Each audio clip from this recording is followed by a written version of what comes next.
Bago ang lahat mga kaibigan, naka-sale ngayong araw sa Shopee itong CCTV Outdoor Wi-Fi Waterproof Camera, 2K QHD Live View Starlight Color Night Vision, IP66 Weatherproof and Motion Detection. Na dati ay mabibili pa ng 4,050, ngayon ay mabibili na lang ng 2,092. Ang mura na lang, kaya ano pa ang hinihintay nyo? Bumili na agad, pindutin lang ang link na nakapin sa comment section. Maraming salamat po.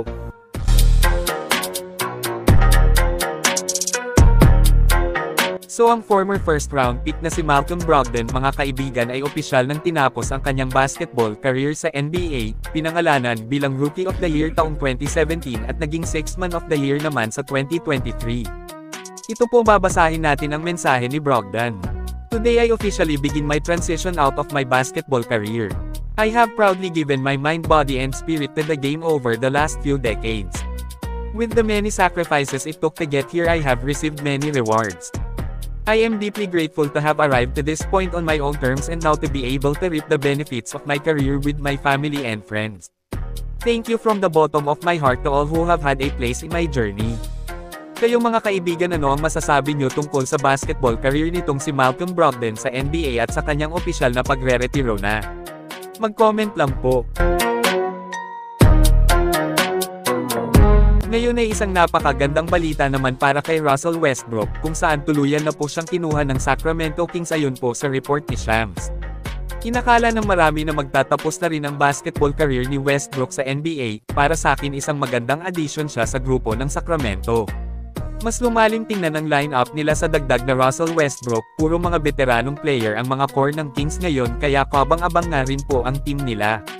At matapos ang balitang pagkuha ng Sacramento kay Westbrook ay sumunod naman ang pag-sign ni Keegan Murray sa Kings ng 5-year deal contract worth $140 million.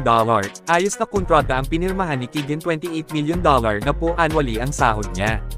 Goods na yan, nasa prime pa ngayon siya at isang matinik na two-way player, kaya deserve ang mahabang kontrata sa team. Kayong mga kaibigan, ano po ang masasabi nyo sa pag-sign na ngayon ng bagong kontrata ni Keegan Murray sa Kings at pagkuha rin nila kay Russell Westbrook? Mag-comment lang. You're listening to Trapula Beats. Samantala, Golden State Warriors anywave na kanina lang sina Marcus Bolden at Tyvon Kinsey. Si Bolden ay naglaro ng 2 preseason games sa Dubs at nag-average ng 4.5 points at 2 rebounds sa 5.5 minutes na playing time.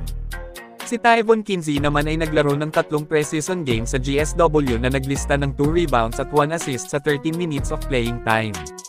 Kayong mga kaibigan, ano ang masasabi nyo tungkol sa pag-wave ng Golden State Warriors sa dalawa? I-comment lang po yan sa ibaba at akin pong babasahin yan. Maraming salamat po, mag-iingat at God bless sa lahat.